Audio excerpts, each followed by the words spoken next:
Hello, hello. Welcome, Matt.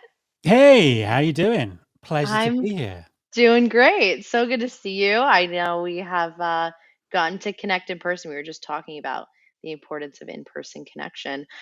What's up with you? What are you up to? Are you coming back from somewhere? What's the haps? So I've been just been listening to you guys talking, and I think I need a new neon backdrop, some killer stickers, and a private plane to Vegas by the sounds of it for next year. But yeah, I'm good. I've Great. been doing a lot of traveling. I run the Recruiting Future podcast, so have been getting back up with the show. Three new episodes this week, so it's all going on. And yeah, it's been a busy time.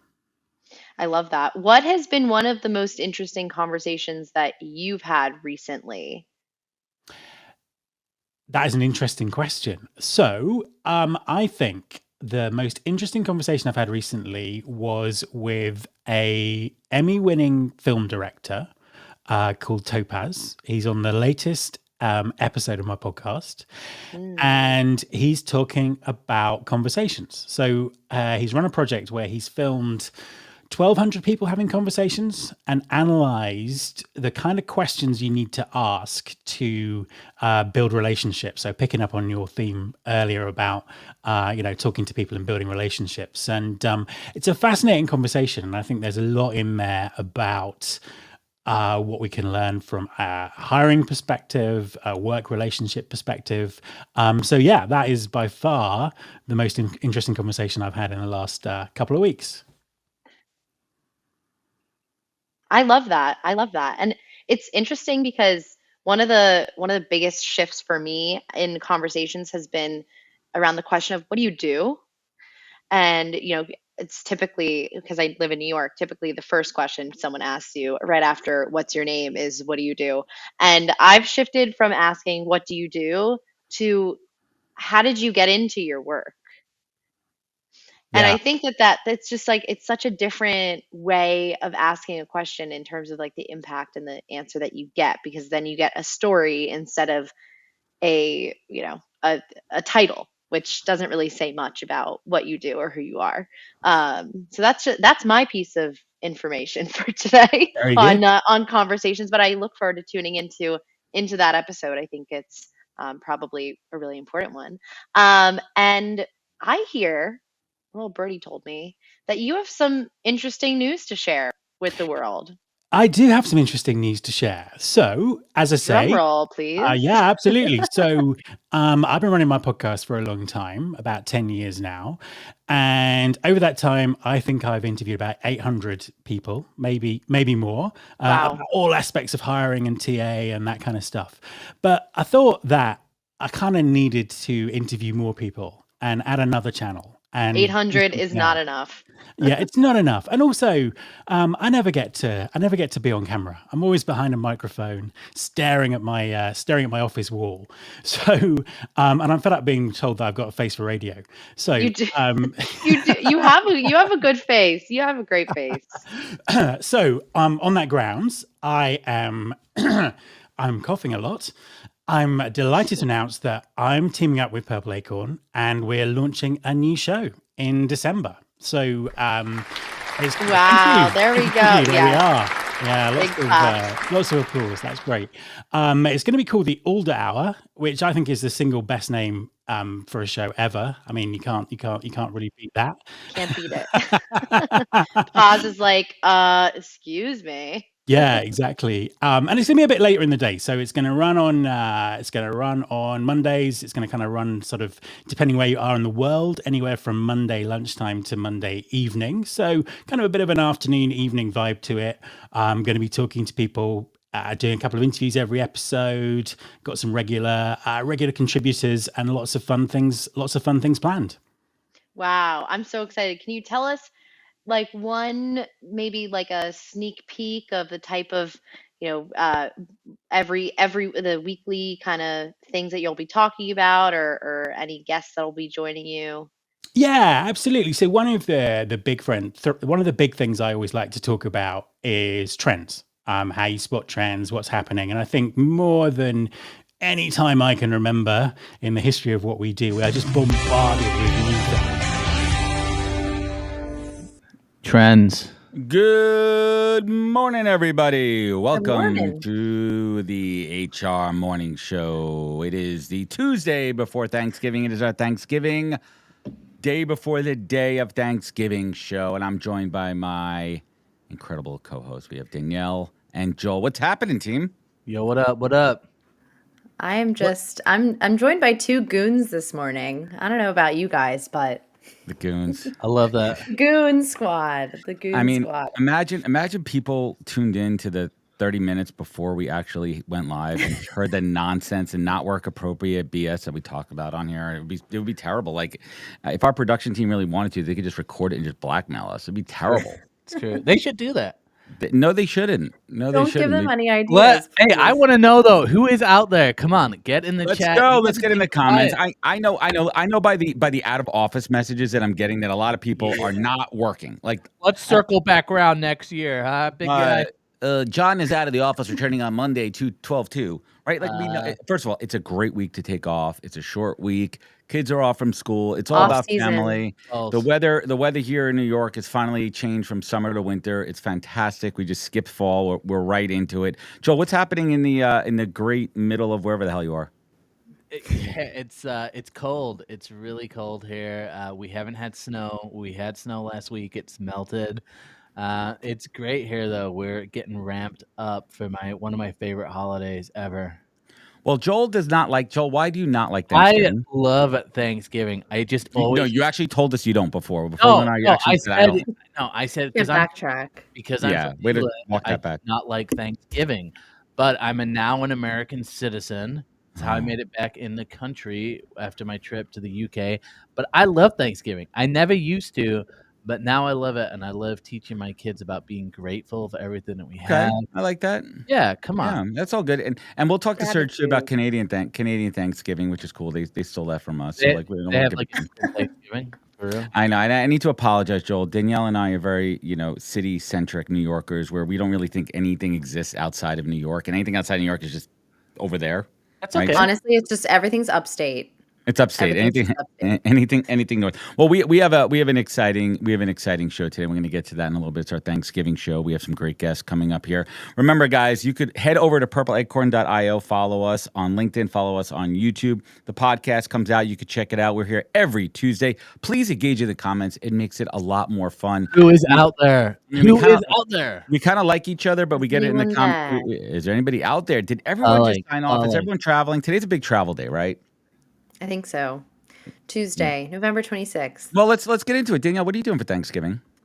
Well, I am actually going to Fairfield, Connecticut. Shout out if anyone is from or lives in Connecticut. And my grandma lives there, and I'm going to be having Thanksgiving there. And then I got to come back to the city that night. And for anyone who has experienced the Metro North on Thanksgiving, I'm not excited. Blackout. I'm not excited. Now, Danielle, I remember, I lived in New York City my entire life. I remember before kids and everything, the Wednesday night before Thanksgiving was like the biggest going out night ever. And we would just show up hungover AF to Thanksgiving. Do you go out Wednesday night? Is that still a thing that the kids do? Blackout Wednesday. That's what it was called. Blackout Wednesday. I'm gonna plead the fifth on this one.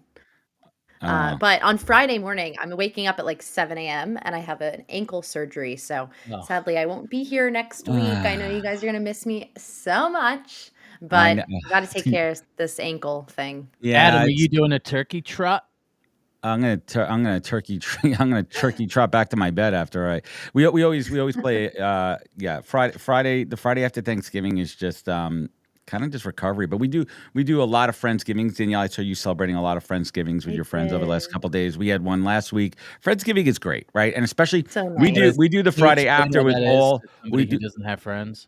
It's for you have your family and then you have your friends, and so we do the Friday after at our friend's house, which is local, and we eat all the leftovers. And the kids are like Lord of the Flies, and we just don't care where they are as long as they're not screaming. And we just keep the weekend going. Speaking of keeping it going, let's get this show on the road. Let's get to headlines.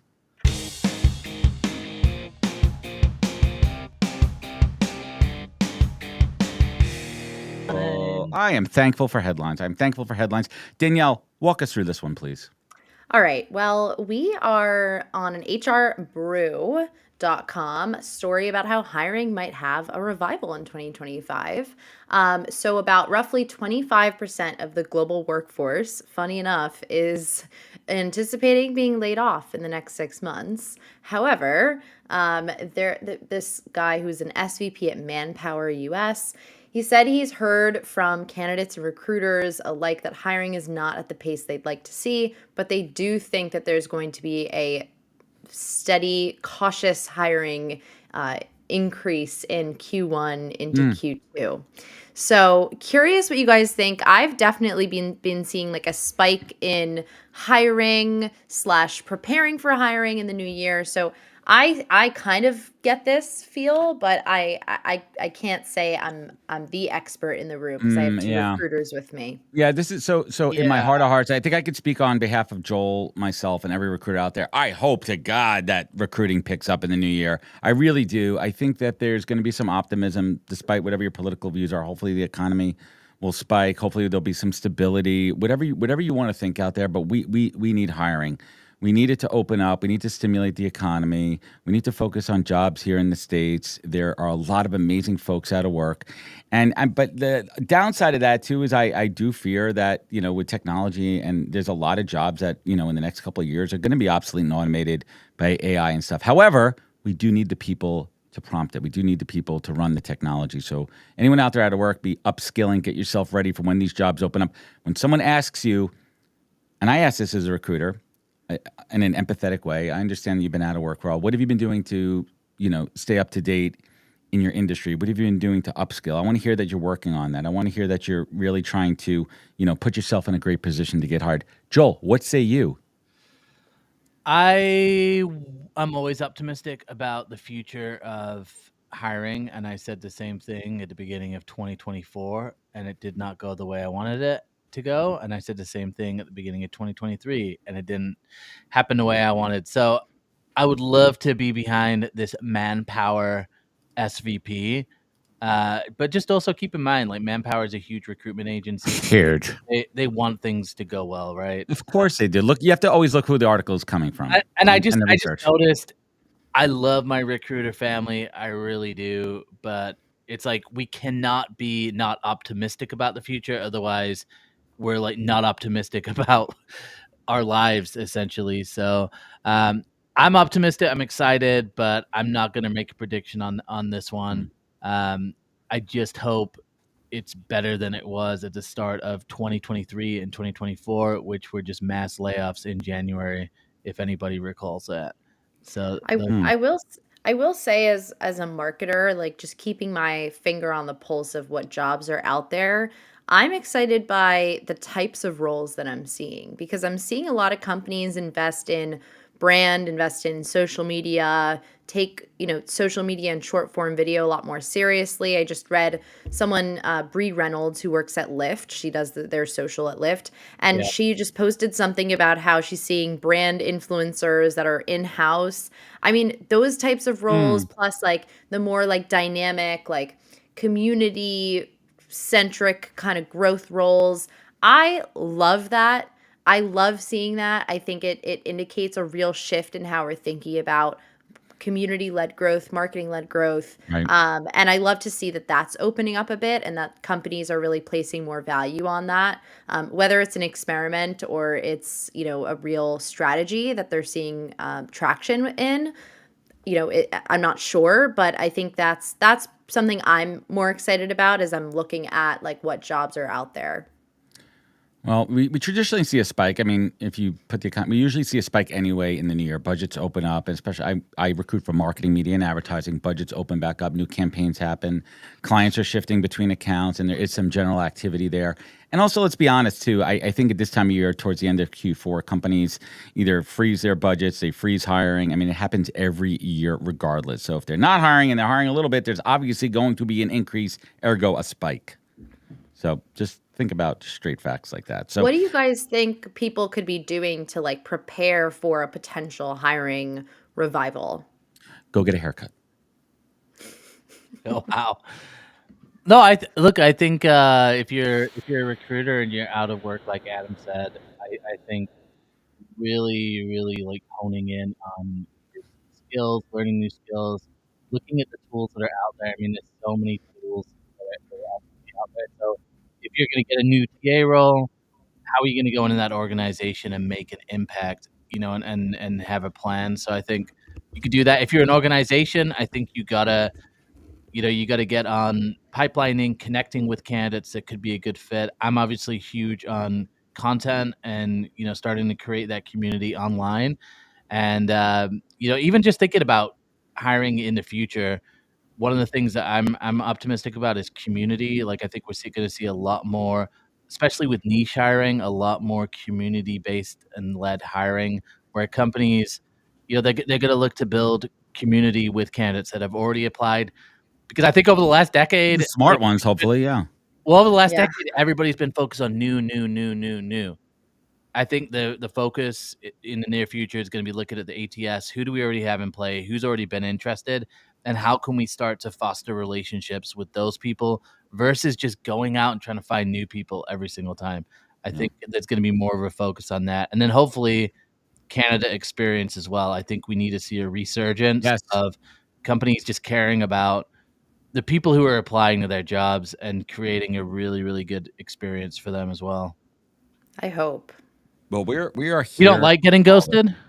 Yeah. We're I love here. it. We're here In we're my here to dating follow life it. and in my job search life. Ooh. Well, I guys, think let us know in the chat though. Like, what are your predictions for 2025? I want to know who's out there. If you're Yes. in TA, HR, what do you think? Good, Talk. better 2025? Yes or no? Just say like 2025 And thumbs up.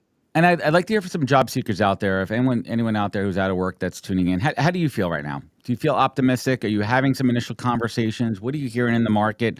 Let's. I would love for us to be able to do a call-in segment with some folks in the crowd. We could pull them in Yeah. eventually in 2025. That'd be fun to pull in somebody like a TikTok live. I don't know if we have the tech to do that. We'll regroup. Production team, come on. We'll talk to the folks in the truck outside in a I'll- little bit here. But I we're will all say optimistic. What will at you a say? high level, I will say ear to the Whoa. ground, there is some, I would agree Yeah. with Sarah. There's an increase in roles. However, I think that there's a lot of people who realize that like the job search and applying through LinkedIn and all these like job sites isn't really doing anything for them. And Just because of the volume. Yeah, it's a numbers game. It's a volume game, and the technology out there right now, people are spraying and praying because they're desperate, and I feel that, and I'm empathetic towards that. But I mean, I'm one job post I put up on LinkedIn to mess around with it. The sheer amount of 100% unqualified folks applying blows my mind Every time. It blows my mind, and I put my recruiter hat on. I'm like, you're just wasting my time. But they're also not managing their own expectations. They're setting themselves up for failure. Be more focused in your job search. Be more strategic. And really, folks, and I have a post coming out on this, I think, later today or tomorrow. Look at the requirements of a job. If it has like a technical requirement and you don't have that, you are not qualified for it. I hate to say it, but it's true. With the sheer volume of qualified candidates that have those skills, us recruiters are going to focus on those folks first. So really be realistic with your background and experience when you apply and manage your own expectations. I'm just telling it to you straight up, guys. Well, look, let's see. So Sarah said, I'm seeing an increase in roles accepted and hiring already. I've been searching since April. She'll break that one down. She said she applied to like 18. Like, that's a lot of roles. Yeah, 1,800 look, roles. All right. So I run a job search show on TikTok pretty much every day. And I do think that you got to have the volume of jobs that you apply to a little bit higher, with the caveat they have to your point, be the right jobs. So they have to be jobs you're actually qualified for. And I would not just apply on LinkedIn. You got to go to the company website, apply directly on the website. So I use Indeed, LinkedIn, Glassdoor, all these sites. It's basically almost like sourcing for potentially open jobs. And then I'm going to the company website directly and applying. Yep. Then if you want to follow up, figure out who the hiring manager is. The best way to think about this is who is likely going to be my boss. So whoever your boss is right now, it's probably going to be a similar person to that. And then when you follow up with them, you don't follow up with a 3-paragraph email talking about how amazing you are for the role. Generated by AI. You ask them a yes or no question, and this is it. is this position still open? And then that way you just give them a real easy out. Either they're going to say yes, great, conversation started, Ooh, I like or that. I like no. that. And then if they say no, then you can just put it off your list and scratch the list. And you want to track all of these jobs. This is a big thing I see people say, oh, I'm tracking it via email. No. Okay, you would never tell a salesperson to track their sales activity via Spreadsheet email. tools. Spreadsheet, a tool like Teal, it's free. Get a job tracker, and then that way you Google can Doc, motivate whatever. yourself, Yeah. see what you've done each day, because this is another Fact. really tough thing, right? It's Be tough to get organized. rejected over and over, but you have to have a strategy, and then you have to realize that 99% of people will not do anything over and above. So if you can be in that 1% of people, simple follow-up message, simple connection request, that's how you have some strategy behind the job search, and you have to approach it like almost like a sales process. And it sucks because there's a reason that most people don't go into sales. Sales is full of rejection, and sales just sucks. Okay, but that's almost how you have to treat the job search right now. So treat it harder than any job you've ever had, right? you got to market yourself with your resume, sell yourself in the interview. Let's do it. Listen, focus, organize, and get some traction. And something's not working for you, try something different. Switch up your messaging, right? If you keep hammering the same message, same approach, and you think it's working, but it's not working. And Bennett said, do job seekers understand what a job description says? I would probably assume that a lot of people are not reading job descriptions. They read the title. They read the title and they just apply. Exactly. Exactly. Project manager. I'm a fit. Okay, this is a construction project manager. Yeah, but I do IT project management. Not the same thing. So you do have to read the requirements. What's Sarah saying here? Indeed, Glassdoor, Well Found, Jobot. Is it Jobot or Jobot? I never know. Jobot. LinkedIn. I think it's Jobot. It's Jobot. I think it's Jobot. Jobot. By the way, Direct to the website. Evan and I drove past their compound on the beach in wherever it was, Santa Monica. It's awesome. They built an office in the marina. It's pretty damn cool. What's Bennett saying there? Referral into jobs will get seekers further. Yeah, referrals are important too, but you have to also remember it has to be a relevant referral because that employee is putting their reputation on the line. Don't expect referrals to get you a seat at the table, right? Like should get you to the interview table, but it's not. You're not getting a free pass. You got to interview against people right now. So all right, we're getting some good comments there, guys, too, as well. And also, I think it's important to also think about the fact that like when you are going up against other candidates, companies might value different things. I was talking to someone the other day about how they really value like pedigree at one company, but they really value like communication skills at another one. And like just in terms of what they value, you're going to get different results at different companies. All right, we could spend a lot of time here. I mean, Stuart's saying if you have clients, you'll always have a job. If you have clients, you always have a job. Sell yourself by the revenue you may or may have. Yeah, use stats. Throw numbers out there. People want to see results and how you figured it out. So I love this last line though. Come across as a player. And I love how Vi just drops the email there, right? Numbers. What kind of interesting comments there. I don't read binary. Let's get into it. Let's move on. This has been a good conversation. Let's get to the event roundup, folks. Let's go.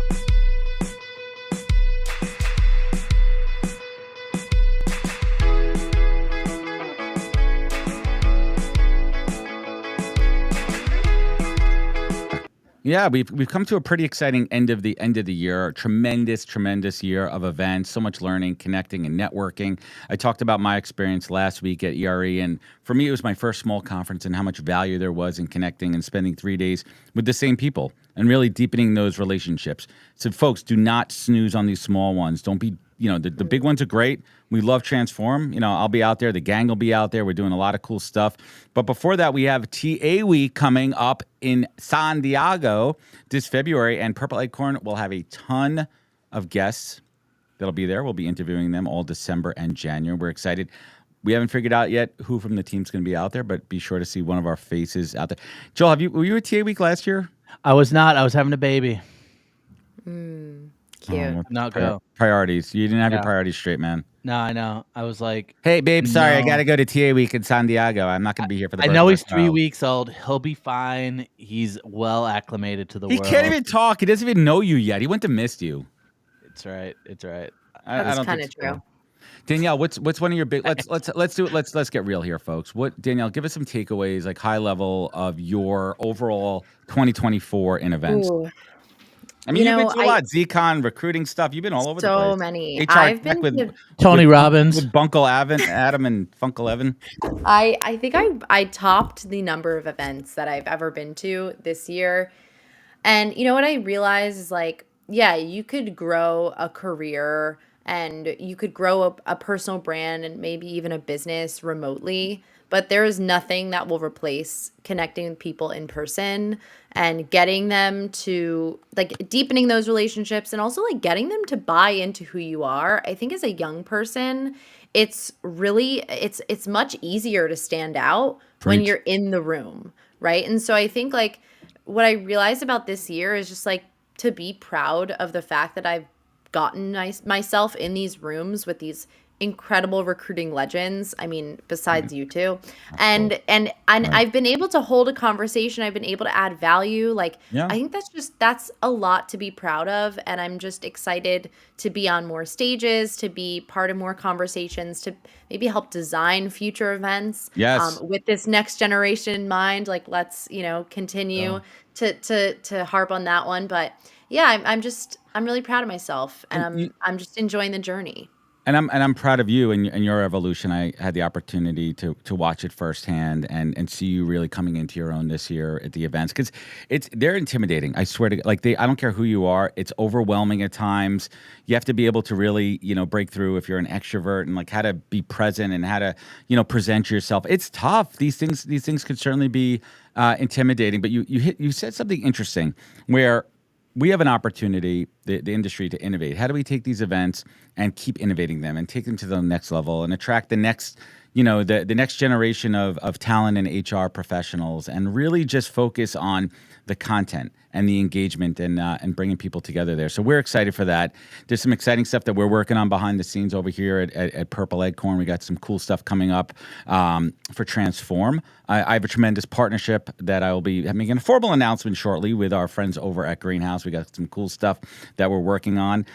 Purple Acorn crew has some side events that we're working on for Transform. So if you're going to be there, be sure to reach out to me. Evan, let us know if you and your team are going to be out there. Let's connect. Let's talk shop. Let's see what's going on. Joel, what's on your radar for 2025? All the same stuff, bro. All the same stuff. Transform, TA Week, Unleash, HR Tech. I'll try and get to this year. Maybe ERE SourceCon combo. ERE, yeah. I'm trying to do like 5 events. Like I'm trying to nail down the top 5 events. I want to be at all of them. And then I know you want to be at all. I'm in that tough season of life, as many of you guys know, with the young kids. So I got well, that's important too. For me, my wife's like, do whatever you want Monday through Friday. Just be home by Friday night. She's like, just get it done. But I'm excited. And Danielle, I think that we had a good time this year. We had some fun. We connected. We're a dynamic duo, but we're missing the third one over here. That's why Transform's going to be big to get the three of us in one room. I will say one thing. I hosted an event, a virtual event this year, and we got some really great feedback. People like, that host is just amazing. That neon light was amazing. But one person did comment on my hat. They were like, "What is it? What's this guy doing wearing a hat?" Well, you know what? I'm wearing a hat because people make fun of my receding hairline when I don't wear it. Okay, so that's why I wear it. I'll lend you some hair. I'll lend. There is a man bun you got, and give me some of those hair transplants for Transform. That's right, Sarah. That's right. And it's interesting too to see also how our companies, our partners, are investing in the events, and how do we bring them to life, and how do we extend the reach of the event afterwards through content? How do we do that? I talk about this all the time. Let's you got to do it. You got to do it. And it's honestly, it's stupid if you don't. I just think it's stupid if you're not extending the lifetime of like that investment at that event, that activation. Yes. Like, especially if you're putting thousands of dollars into the actual booth. The other thing is going to multiple industry conferences, like of different industries this year, gives me a very unique perspective, in my opinion. I'm all about the interdisciplinary nature of, exposing yourself to multiple industries, being at a marketing conference or several marketing conferences, including one that was Gen Z focused, one that was HubSpot's marketing. Zcon. I mean, it's nuts because I think that there's a huge opportunity for these HR tech brands to really evolve and to level up in terms of content. Like I think at HR Tech there were 1,000 exhibitors maybe, and potentially 10 of them had activations where they had content creators, podcasters, Yep. whatever type of activation. And in my opinion, All there's right. so much more opportunity So there. much more. Well, before we move on to the next segment, I'm just going to do a quick plug. I have my shows in the can ready to start from ERE starting on December 9th. I have great episodes with Ron Fish, Kevin Grossman, Jason Moreau, James Ellis, Cheryl Peterson, Kevin Wheeler, Mark Murphy, David Crawford, and Jennifer Tardy coming at you all from ERE. These are awesome conversations. Wow. These are good ones. Lots of alpha. These are legends in the industry talking about what's really happening. And what's really happening? Let's get to the global report.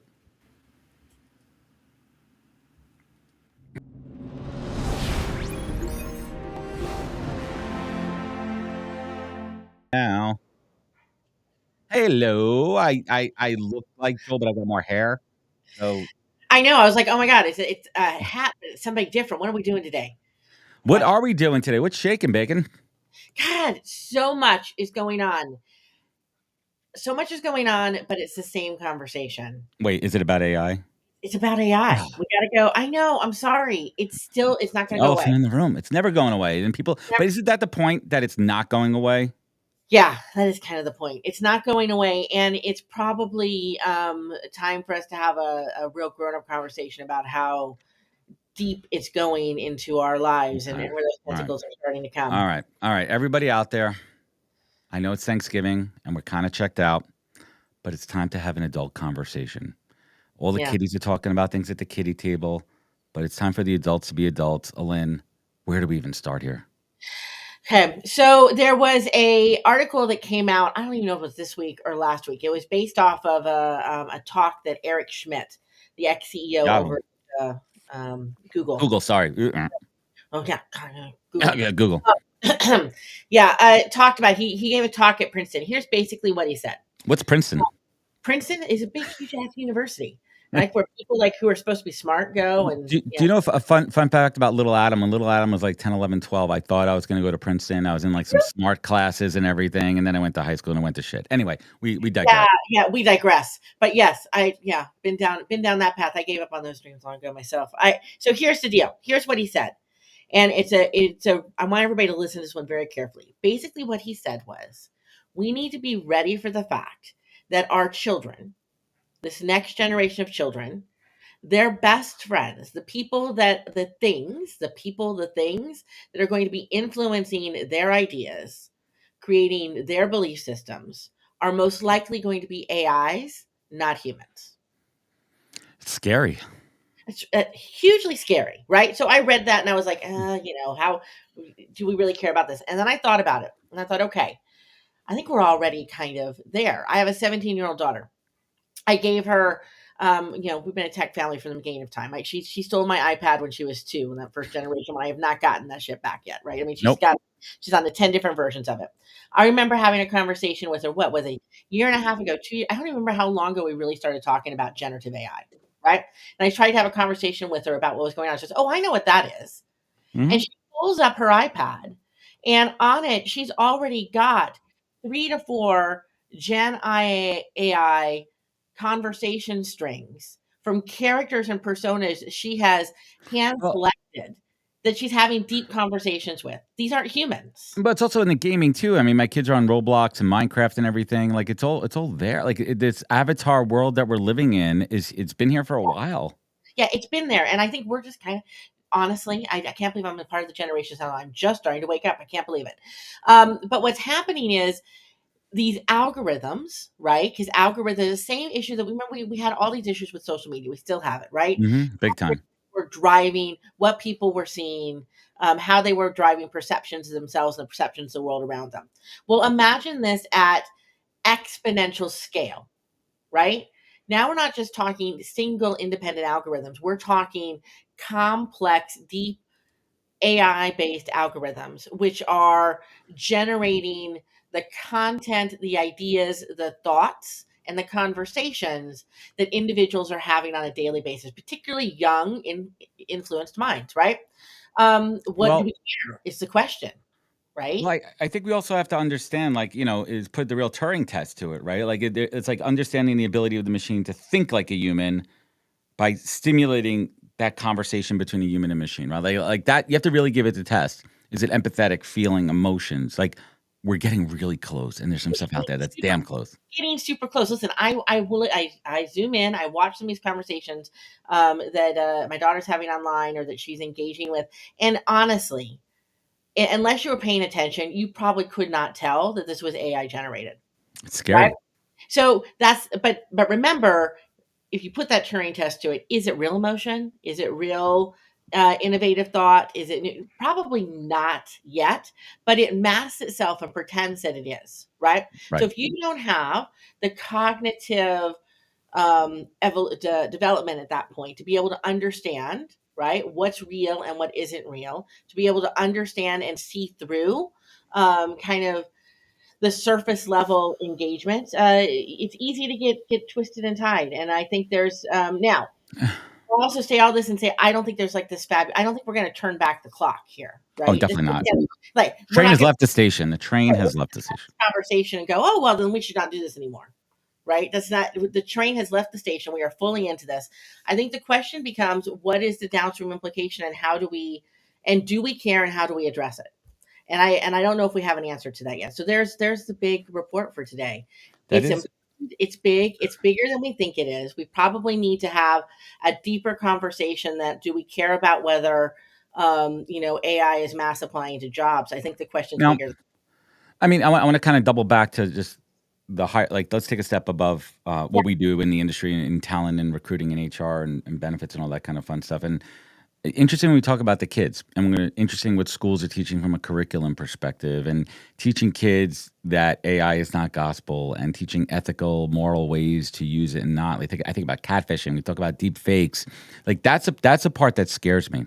The engagement my kids have online, what are they using it for? And then you move it to the other conversation in the education system, like changing the whole way we think. Because obviously the old school book report, the stuff that we could bang out. I mean, I was telling these guys beforehand, last night I'm giving my little dude a bath, and his tooth is wiggly. And I start to come up with a whole kind of Dr. Seuss rhyme about his tooth getting stuck in the turkey. And he's like, let's make a poem. And I said, should we do it on ChatGPT? And of course he knows what it is. It's 7, which blows my mind, 6.5. And we sat there while he's in the bath, and we made a whole poem, and it's amazing, right? Like, that's the fun stuff, but also know the limitations, and it's very dangerous, and it's not always gospel. It is not always gospel, right? I mean, anybody who's done any playing around, hopefully everybody who's listening has done this at this point, gone into some sort of generative AI, whether it's Gemini or ChatGPT, or one of them, right? And you start to play with it. You've realized that all the information you're getting up is not surface truth, right? It's not. You have to be able to know how to ask that next level of critical question to the system, just like you would to a human being, to determine the truth of it. But I think, right, you bring up a good question. What does that mean to our education system? Are we educating children on how to leverage and think about AI? I would tell you, I think I worry about that a little bit more than I used to. I think that we are, in the higher education spaces, perhaps maybe we start getting into the post-secondary, secondary spaces. We're probably having conversations about it, but that's not where children are starting to engage with it. They're engaging much earlier. Early childhood, and primary ages, just like your son, right? He lost his tooth. He's already engaging with generative AI. And in schools, I think our tendency, I don't know if you know this, I came from the education background, but in our schools, our tendency is to be kind of a blinders on, right? That they don't really look at the world around them. They think about kind of the structure and how we teach. The dogma around how we teach, it has not changed for generations, for centuries. These new tools are going to force it, right? Remember when I know you're probably so much younger than I am, Adam. You probably don't remember being told. Don't be fooled by the beard and the man bun. That's right. When you couldn't bring they used to get mad at you and say you can't bring a calculator into the classroom because I had a TI 83, 84, whatever that was. We used to put cheat code. We used to program the hell out. There was always like those couple of nerdy kids in the class that would program it for everybody, and you get like $10. Yeah, with the answers. Yeah, we have all the answers, and they said, "Oh, you can't bring that into the classroom. You're never going to have a calculator in your pocket every day of your life." Well, of course, right? And now teachers are saying things like, we can tell whether or not you wrote this. Well, you can. They have filters. They have programs. Mm-hmm. Yeah, no, they don't. So a couple of questions. Yeah. One, I don't think I've ever noticed. Is that a cat stand behind you? So I just Where's put the the cat? cat in back there. He's Where's the on. cat? Oh, there. Oh, yeah. That's Loki. Loki. Loki's taking a nap. Good reference there, Loki. Little. There we go. Yeah. So I know. what's Alin got going on for Thanksgiving? What are your Thanksgiving plans? I'm actually going to have a really great. So driving up right now, maybe my friend, hopefully your friend as well, Tracy Parsons and her husband Steve, Good are people. coming up to the ranch, and we're just going to have we're going to sit by the fire pit, and Oh yeah. there may be some adult beverages consumed, and we're going to talk about AI. so probably we're going to talk about AI.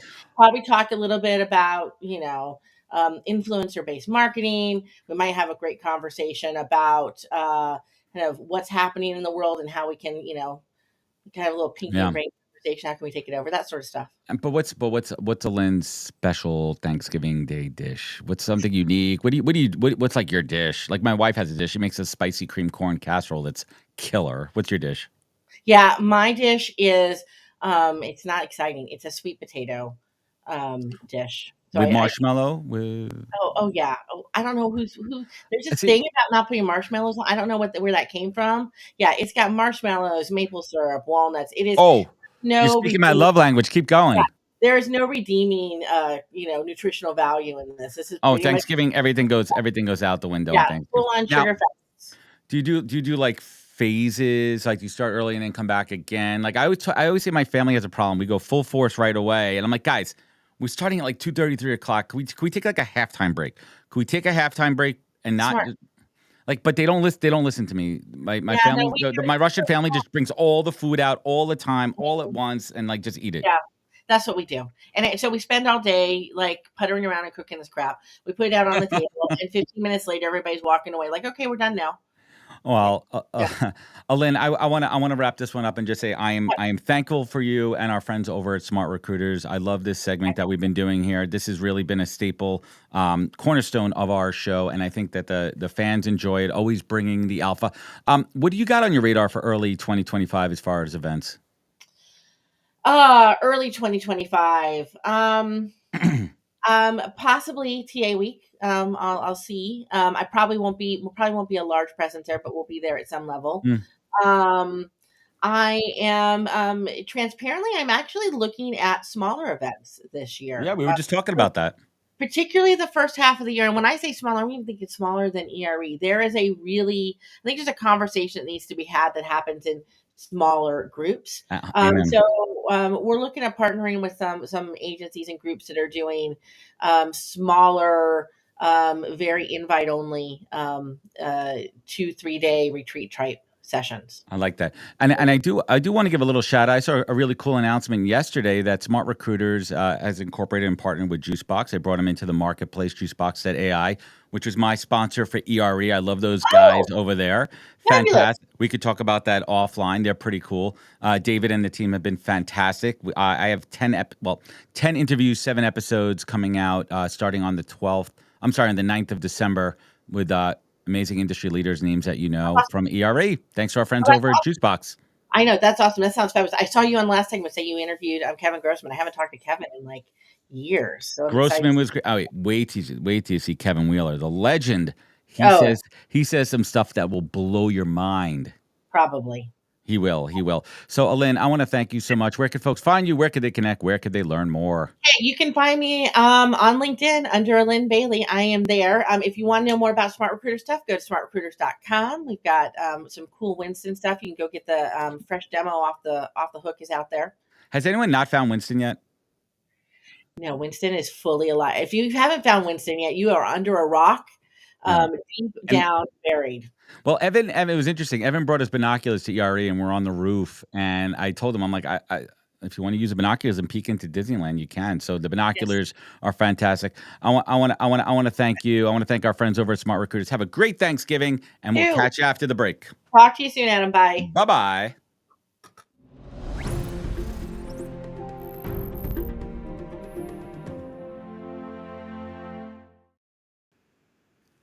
All right. Take it away, Danielle. So beautiful. Love that chat every week. Well, Who's We're better here to with a talk line? Is it me or about. Joel? Let's. I. I'm His gonna mic's plead the off. It's fifth on great. this one. It's I'm gonna great. let the people in the comments decide that, to be honest. But His mic is. we're It's not so here good to. when his mic is muted. It's so good when his mic is muted. It makes my life so much better. My mic is never muted. We know I think that. he was just playing. I was If just there was messing one with person you. on the face of the earth that talks more than me, it's that guy. I don't know. You're talking a lot today.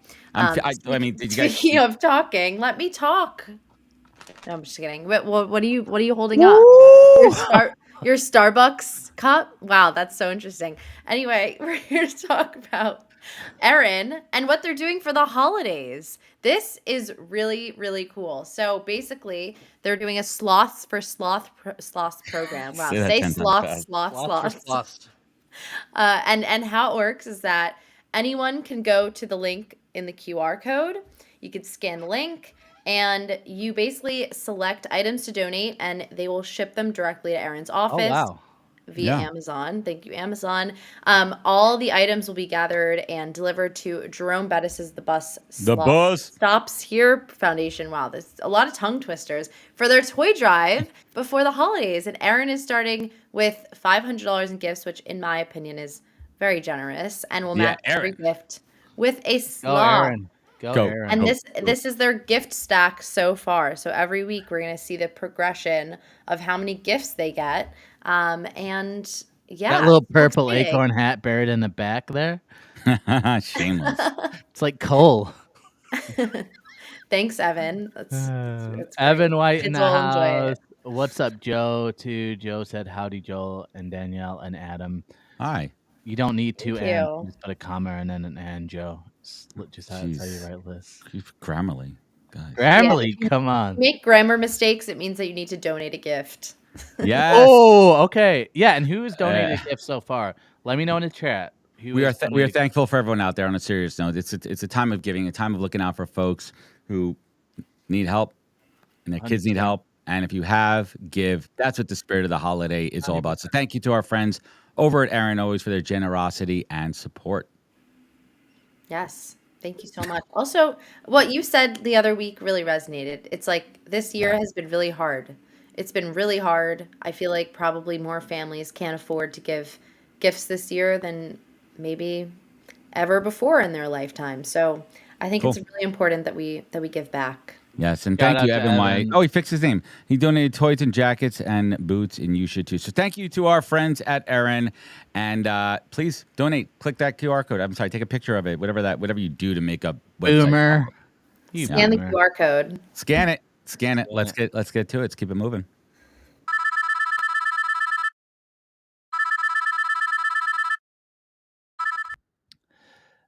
Hello. Hi. Nadia, nice to meet you. Why don't Nice you to meet you. I think this is the first time we've chatted, so I would love to know, who are you and what do you do for anyone who isn't familiar with you? Sure. Again, nice to meet you. I am a mindset and movement coach. I'm the founder of Nadia Murdock Fit. I really primarily work with women in business to help them regain their vitality and step into their confidence.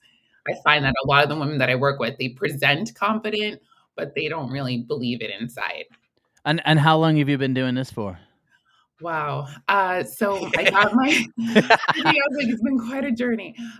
So I started actually in marketing and events, and I just cool. fell in love with fitness. Gained the freshman 15/30, and then found a healthy pathway, and it was like more of a side hustle. And then I decided to launch and go full force in 2015. I love it. I love it. Well, it's great to have you here. So, talking about hustle, we're going to talk about a topic that I think is super relevant, and I'm excited about, something I'm passionate about. We're going to talk about beyond the hustle, embracing a new paradigm of empowered leadership. So, talk to me a little bit about hustle culture, like what that is. And kind of how things are shifting and as you see it. What I love about the new generation, which I find, and I don't know if you can speak to it too, based on the guests that you work with and your expertise, it's like they're demanding their peace, right? They're demanding their their um their well-being. I Yeah. feel like before it's like work, work, work, work overtime, come in early, work some more, work weekends. And now it's like, no, that doesn't work for me. And I think we're seeing the repercussions from older generations of that hustle culture and how it's being reframed. You can still be successful by still prioritizing yourself at the same time. And I think that is starting to be more accepted. 100%. And there's a difference, right, between hustling and working hard and then hustle culture. There's definitely a line there. And Right. I would say one of the things, and I'm 100% with you, I really respect like the upcoming generation. It's been great seeing, especially on social media, just Yes. a lot more voices coming out. And really, the key word I see is boundaries. It just seems like there's clear boundaries that maybe in the past people, didn't embrace these boundaries as much. So, what are some of like the pitfalls that you've seen when it comes to hustle culture, and what are some of the things that people need to be wary of when it comes to this? I think it dilutes who they are as a person, right? And they're not. It also quiets their voice. So when you talk about boundaries, they're afraid to speak up. They're afraid to ask for what they want in the fear of not excelling in their career place or whatever dynamic that they're working up in the climbing the ladders for. And so I feel like now it's acceptance and like respect. I feel like these things are starting to be honored.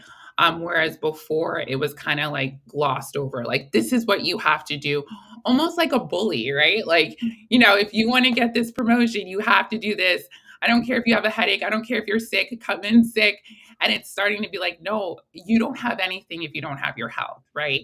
And so I think people are starting to reshift their priority list and putting that at the top, because you can work for it so hard and then be sick and then can't even enjoy the rewards, or you know what I mean? So I think people are starting to really value their health.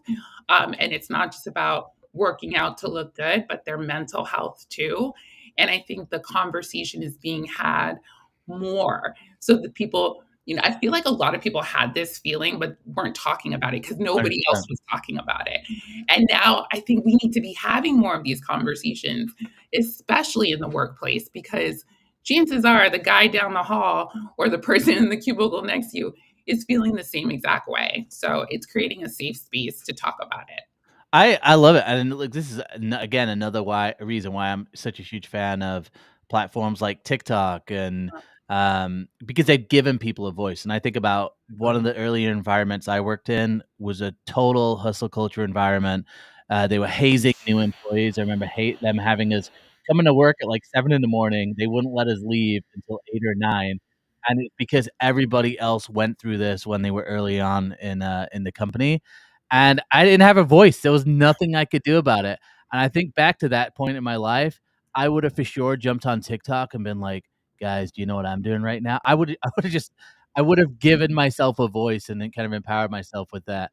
Right. What do you say to people who are maybe stuck in this old mindset, or what advice do you give for people who are trying to break out of this mindset and establishing boundaries? What advice do you have for people who may be struggling with this?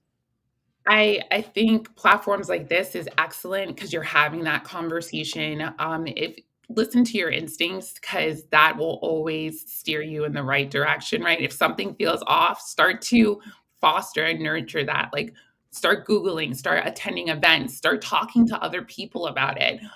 Because you'll realize you are not alone. And I think that's key. You brought up a funny point, like, because I pitch a lot of like workshop well-being opportunities inside corporations. And I remember I pitched one company, and he's like, "What's that?" And it's like, I was like, "Wait, what?"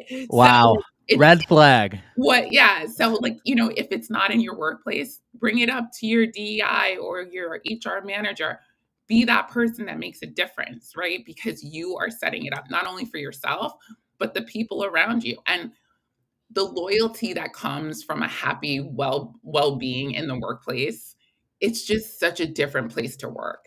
So I think it's just being that voice for a difference wherever you are.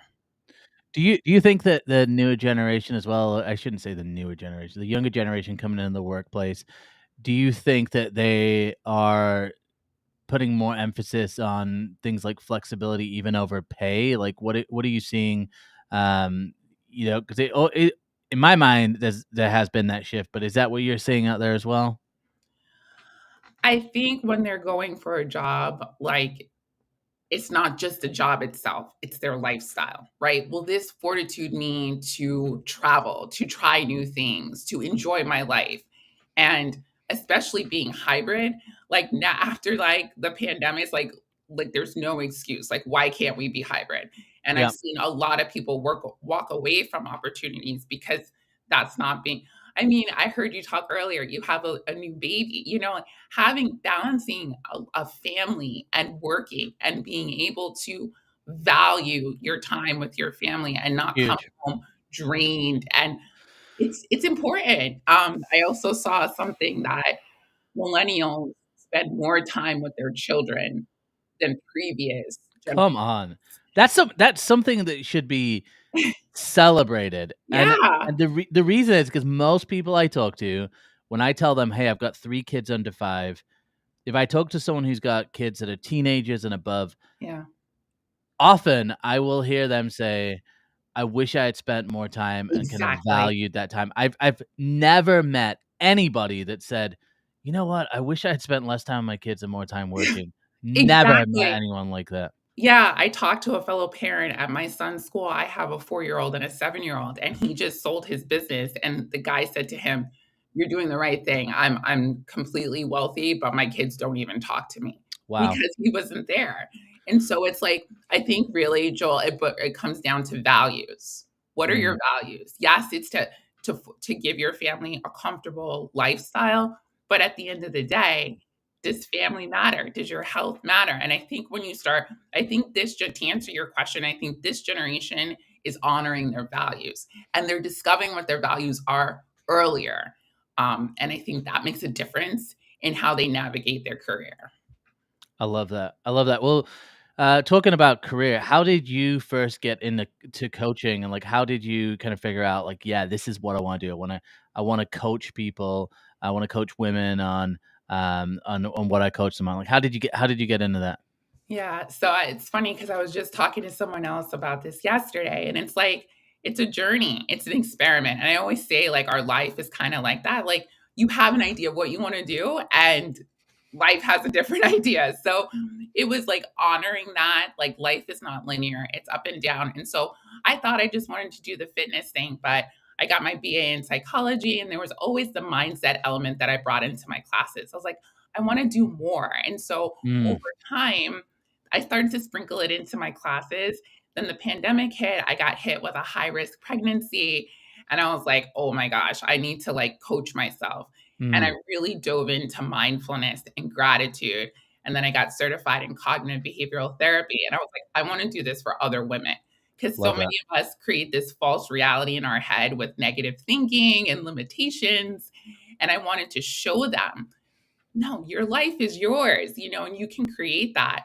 And so that's where it really changed into a different trajectory.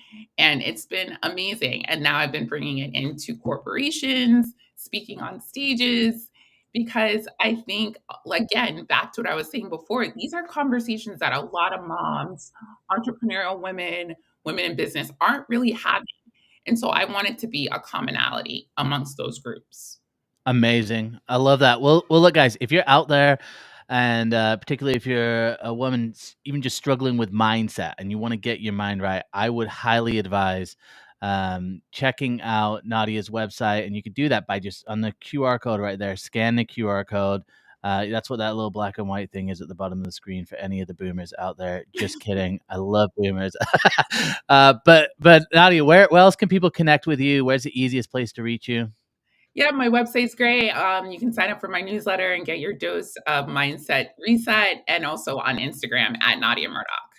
I love it. Well, it's so great to meet you, and we'll have to connect on LinkedIn as well. Yes, this was And great. Well, yeah, hopefully we'll be able to do it again in the near future. And have a happy Thanksgiving. I would love that. Happy Thanksgiving to you too. All right, we'll talk soon. Okay, bye.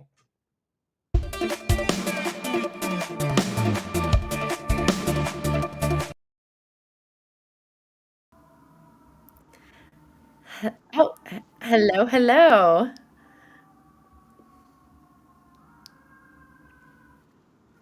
We're having technical. Hello. Can you hear me? Hi. There's an echo. I seem to have. If you could hear me. I seem to have a tech fail. It's a live show, guys. Is there anyone at all? Can you hear me? I can hear Ground you. control, There's an Blades or echo. Merv? I'm here. I don't know what's happened. I've been listening to the whole show, and the moment I come on, my microphone has failed. All good. Yeah, can you put your headphones in? I will. I know you like to hear your own voice. Everything is plugged in, but I can't hear you. I don't like to hear my headphones. Can you hear me? I can't hear you. Okay, maybe go to settings. Oh, now there's no echo. Now there's no echo. Now I can't hear you. Okay. Do you want to go to guys? This is real X to Z right now, or Z to X. Do you want to go to settings audio? We've all just done the joke about boomers. Yeah. Go to audio. You can't hear me, I guess. I'm in audio, yes. Okay. And go to output, and input.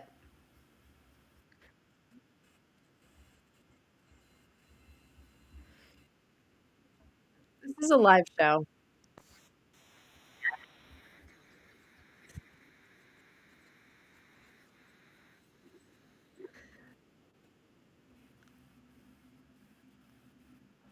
Oh gosh, I'm hearing my voice. All right, maybe we should go to. Can you hear me now? Mervyn, can you hear me?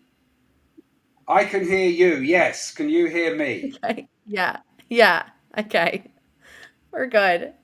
All right, guys. So this week we're talking on ecstasy. Welcome back, by the way. It's been Thank you for having me. Of course.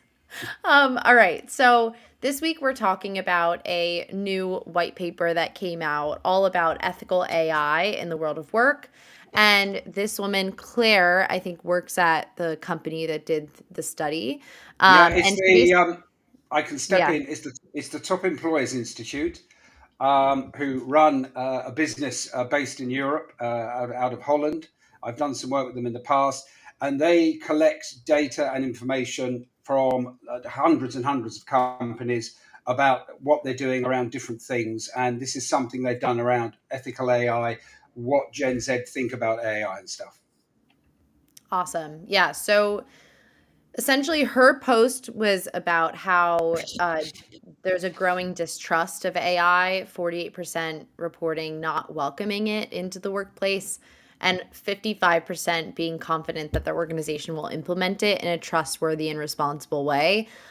There wasn't much other data in, Command F, Gen Z in the report. So there wasn't like much data specifically around Gen Z, but I think what was interesting to me at least was that 55%, trust that their organization will implement it responsibly, and then 61% saying AI will have a positive impact on their career. What do you make of this, Mervyn, and what did you find interesting about maybe those numbers specifically? Well, I thought it was interesting that almost a half don't welcome it. Where I would have thought that, that surprised me. But having said that, maybe putting my ex hat on, maybe I'm just assuming Gen Z lap up anything that is some new technological advancement, and so I see it, it is a good tool. It is something that can help people in their work. So I would have thought more people would have embraced it. But having said that, it comes down to trust in organizations, trust in how these things are used, trust in why they're being used.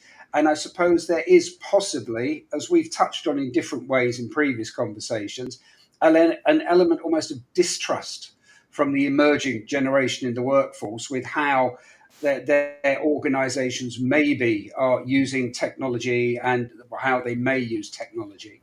So I suppose that possibly is those who've grown up with it see it one way, and maybe there's slightly, I don't know, not sure, shall we say, how those who are implementing it but haven't grown up with it are going to implement it. I don't Yeah, know what your I thoughts are on that. yeah, I think that's a pretty fair assessment. I would say that distrust comes from this kind of reaffirmation of seeing companies maybe consistently over time prioritize profit over people. And so, like job cuts being one of the biggest indicators. And then I just saw another story the other day about how a company cut like 10,000 employees. Now they're planning on hiring like 1,000 new employees, all focused on AI. So it's like, and like, what does that even mean? Like, I think there's just a lack of transparency there as well. Yeah, and I think to that point, that distrust then manifests itself in generally like fear as to how am I going to actually fit into this organization or like have a career if I'm just going to get laid off constantly, or how am I going to progress my AI skills? I think there's just a lot of questions surrounding surrounding career progression in the age of AI. It looks like we might have lost Mervyn. This says that he's offline. So it's been a really successful session of ecstasy. I think we touched on some interesting, important points. And I think we probably, oh, here you are. I was I about to don't know what say. happened there. I don't know what happened there. Um, anyway, Yeah. um, yeah, so I don't know. What do you think about that? Of like this, there is a distrust. I mean, there was also another post that you sent me about what Gen Z wants from work. Uh, um, I'm gonna just pull it up here. But yeah, I think like in terms of 61% saying AI would have a positive impact on their career. What do you think about that number? I think that's pretty low. I was surprised. I would have thought that the I thought that I thought that would have been much higher, because I would have expected that people within Gen Z, people like yourself, would see this very much as a tool that can help you, a tool that can help do things for you, make things easier maybe, and enable you to do a lot more with your time. Yeah, I think there's just maybe a misunderstanding around like how AI will play a role in someone's career. I think there's just a little Mhm. bit of confusion there. And also looking at these numbers that you sent me around their Gen Z's focus study, a lot of the numbers, like 81%, of Gen Zers want senior leaders to listen to their input and consider their suggestions. 78% expect to find community and social connections and belonging through work. I think there's generally like a prioritization amongst Gen Z for more social connection at work and for work to be meaningful. I think there was another stat about that as well. And I Yeah, think yeah, there is maybe this fear or concern around AI detracting from that and taking away from, that desire for more connection versus, what AI seems to do at like maybe a high level, which is automate and make everything feel cold. And that might also be a result of their experiences and interactions with AI, because at this stage, we're still in the early days, right? Like we still are interacting with AI chatbots that might feel less human to us. So I don't know. I yeah. think that could be one of the reasons for some of these numbers. What do you think? Yeah, I think so. I mean, it's early days yet. We still don't know, I mean, if we have this chat in 2 years' time, probably we will be using, or AI will be implemented in every platform in a way that we haven't seen yet, or we haven't thought of yet. In terms of the data that comes out about what younger, newer entrants to the workforce want. I think I've said this in a previous X to Z. I mean, when I started work, I also wanted to be listened to.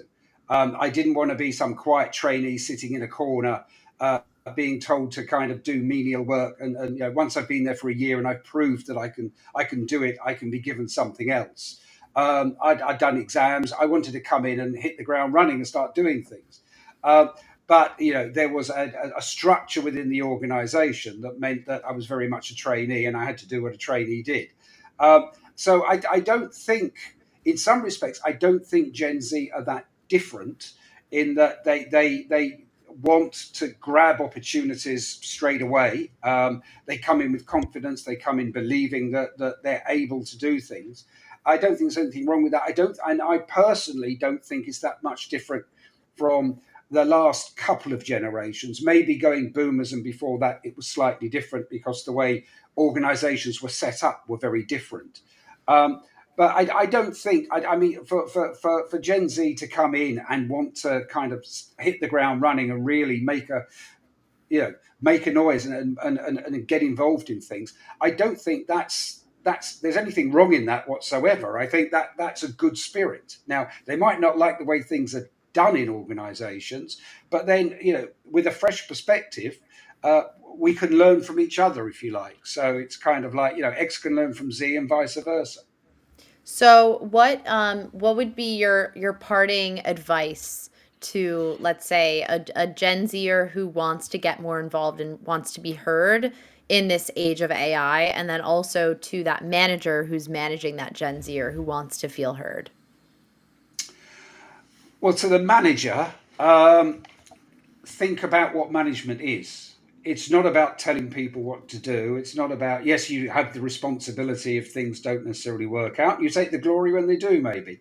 But it's actually helping to support and enable people at whatever level they are in the organization. And if they come in with lots of raw enthusiasm and, it's tempering that to a certain degree, but also not trying to quieten it and dampen it down, but to actually use that energy and enthusiasm to help somebody, kind of really move ahead in their career. In terms of Gen Z, it's, I suppose, come in kind of, that you have tech skills and knowledge possibly beyond a lot of the senior people you'll be reporting to, and using that as a way to teach them, using that as a way to, look, I can do that for you, I can sort that out for you, and build trust. I think most organizations, it comes down to trust between people. It doesn't matter what your job title is, it doesn't matter how much experience you've got. It's trust between people. And it's building that trust and how you build that trust, and it's giving it a chance to nurture and develop. So it's not kind of, look, because you've only got 6 months experience, I'm not listening to you on this. It's actually, okay, what's your perspective? What's your viewpoint? And maybe, you can learn. So I think it needs to be a lot more open. And I know some organizations are. And I know that some Gen Z people like yourself, Danielle, are taking a slightly different route into the commercial world by creating your own paths.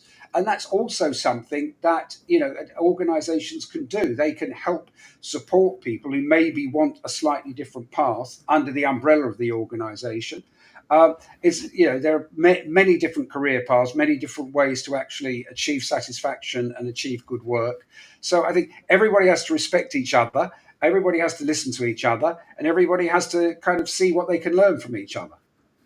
Beautifully said. I love that. And I would say to like that Gen Z or young professional who wants their voice to be heard, I think, learn more about AI, like be that person that, helps to enhance the team understanding of the newest tools, and be the person, in the room who's willing to talk about it and share with others. So awesome. Let's wrap right there, but it was so good to see you, and we'll talk again soon. We will do, I'm sure. Enjoy the rest of the show. Thank you. Bye.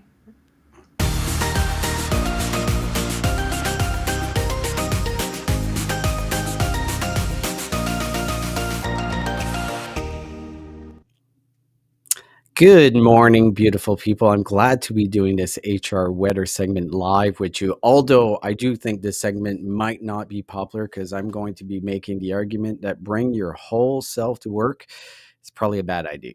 Sure, the concept sounds great, but in practice, not so much. And I'm sure there's companies that want employees to feel they can bring their whole authentic self to the workplace, but the reality is a lot more complicated. Bring your whole self to work would mean that you're supposed to be completely unfiltered. Let's be real. I don't think any of us want that. I don't think anyone wants to see your weird quirks or habits. And we've all had that coworker that shares way too much. So, how about we do this? How about we bring our professional self to work? Let's not forget that work is still a hierarchy, still a place to get work done. And even if the company invites your whole self, there's a really fine line. I think if you really want to bring your whole self to work, you just have to work for yourself. So that's the HR weather. I'm really interested to hear what the panel has to say about bring your whole self to work. Back to you guys. Ooh.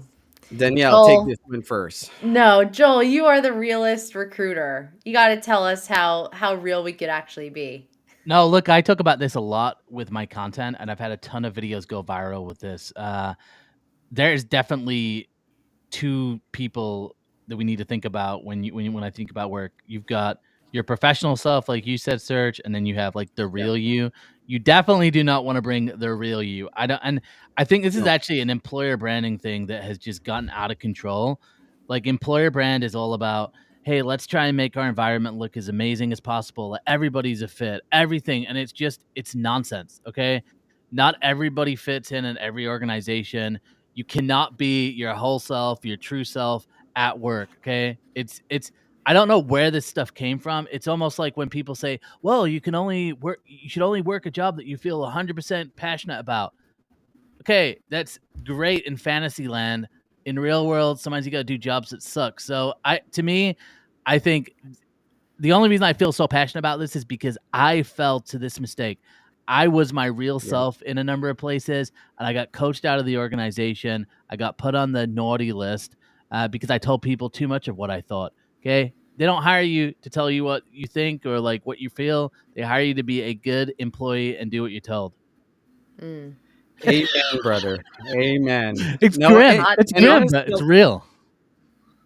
I think it's real, and I've seen that in your content. And you've said you're unemployable because of it. And again, you are your real self, but you work for yourself, right? Yeah, Like yeah. you've never been as true to who Joel is as you are now doing your own thing. One place I worked, they said that I was the easiest person to work with, and that was when I knew I Okay. wasn't being myself because I've been told multiple Mm. times I'm not easy to work with. I'm opinionated, I'm a strong thinker, I say what I think. It's not easy for people to work with, right? It's just being real. Yeah. Well, I think we've been giving the younger generation really bad advice, and I agree. I think this has come from a lot of employer branding saying this is a place you can be your authentic self. When in reality, I've never seen a place that says that actually happens. But Right. Danielle, interested to hear what your perspective is.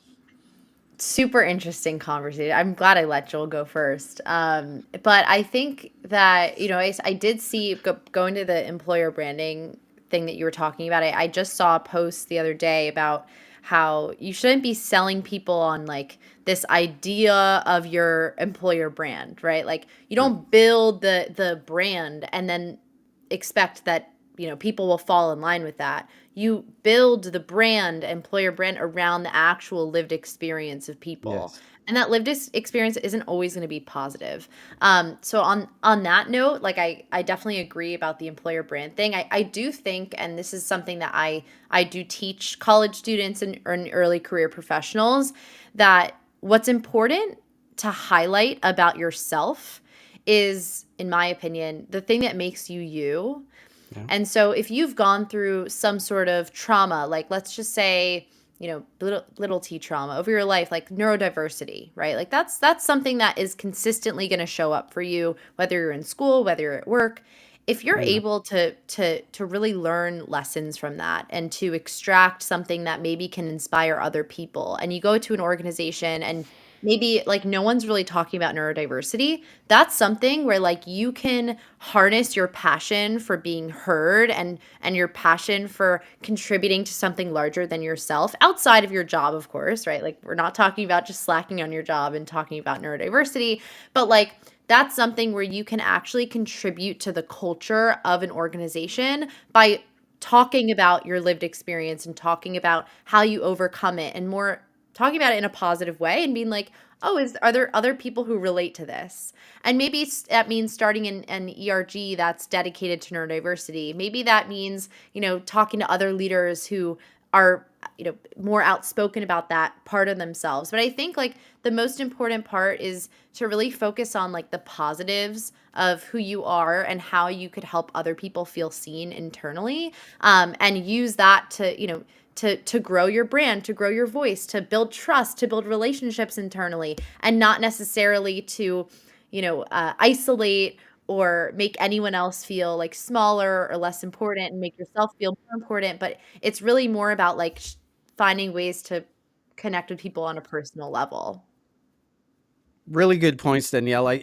I agree with pretty much everything you said there. I think there is a line though. I think as far as like neurodiversity is a perfect example where I think you should share that. And I think this is why LinkedIn and there's different social media platforms that you should share your brand. When it comes to day to day of executing your job, if you're going over your trauma over and over again, people are like, "Hey, I've got my own stuff to deal with," right? Yeah. Like you get kind of sick of it. Like, can you do the job and execute so I can do my job is really what I care about most of the time. But I get where you're coming from, and I think we all are unique. We're not going to be robots. We're all going to come in with some weird quirks, but let's try to limit it a little bit. And I've seen it go the other way where it's just like, I really don't want to know about that. I don't want to know about you getting drunk all weekend. I just don't care about that. Can you Yeah. execute on what we're trying to do? And it Yeah. might be where I'm at in my career and how old I am and what I've gone through, Oldie. because I think in my 20s, I cared more about the social aspect of work than I did the actual work.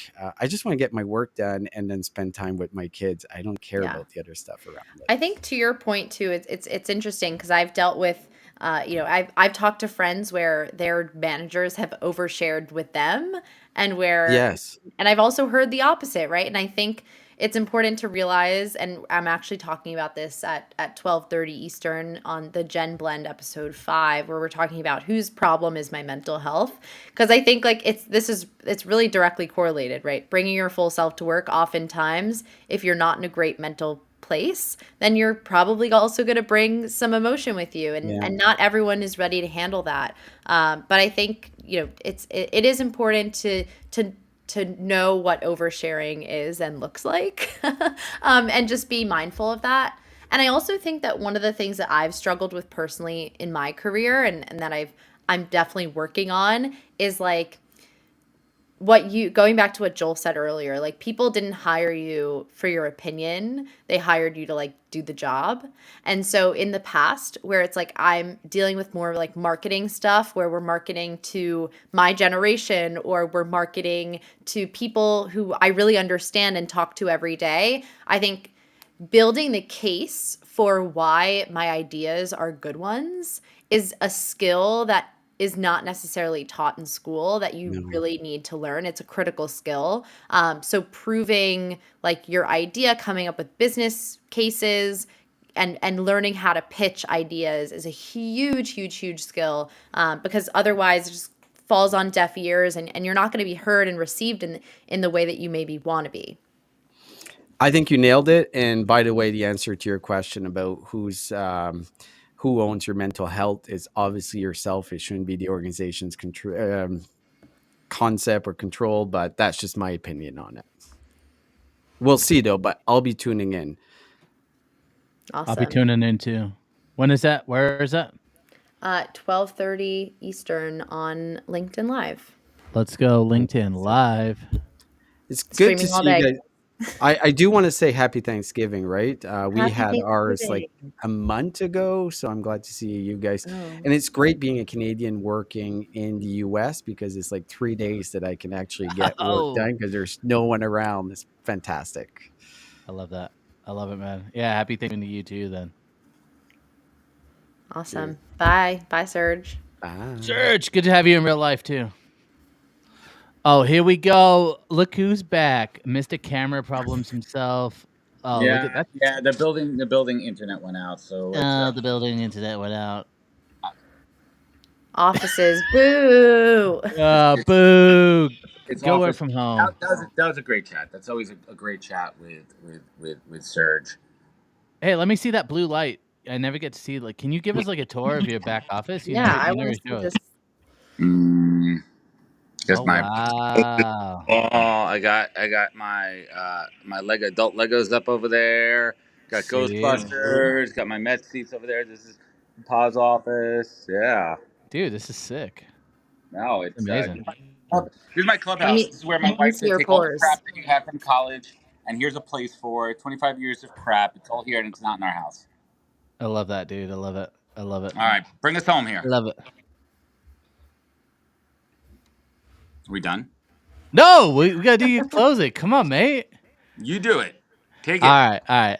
Look, I want to give a huge shout out to our sponsors. Again, ERIN, shout out to ERIN. Get involved in a toy drive if you can. We need more gifts. You can't just rely on Evan to do that. I want you guys also to stay tuned to our friends at Talent Collective. We have the Hire Her podcast. It's going to be on Wednesday at 2 p.m. Eastern, 1 p.m. Central, 11 a.m. PST. I don't know what that means. And then also check out My First Job with Mike Wood. This is a new one, which will be premiering on December 5th at 11 a.m. 11 a.m. PST, December 5th. December 5th. Can you hear me okay with that? What'd you say? It's 2 o'clock on the East Coast. 2 o'clock on the East Coast, 1 p.m. Central. And then, again, we showed this in the intro, but Matt Alder is going to be premiering his new show, which is going to be on Monday, December 9th at 12 p.m. PST time. So what's that? 3 p.m. Eastern, 2 p.m. Central, too many time zones in the U.S. But that's going to be a new Purple Acorn show. So check that out. If you're a fan of Matt Alder, which I know so many of us are, check out his new live show. And again, if you want more Purple Acorn, if you want more of what we do, you got to go to purpleacorn.io, and you can follow us across socials. So not just on LinkedIn, but we're on YouTube, TikTok, we're everywhere. Okay, so go to purpleacorn.io, and if you're interested in being on the show and sponsoring the show, hit us up. Hit up myself, Adam, Danielle, or Evan, wherever you're tuning into. And we will see you guys next week. Have a great Thanksgiving. Word to your bird. What'd you say? Word to your bird. Word to your bird. If you're doing a turkey trot, if you're doing anything fun, Name your bird, Adam. Name your bird. Oh, name your bird. Is that what it is? Name is your that bird. like a Name thing? your bird, Adam. Yeah, we name our bird every year.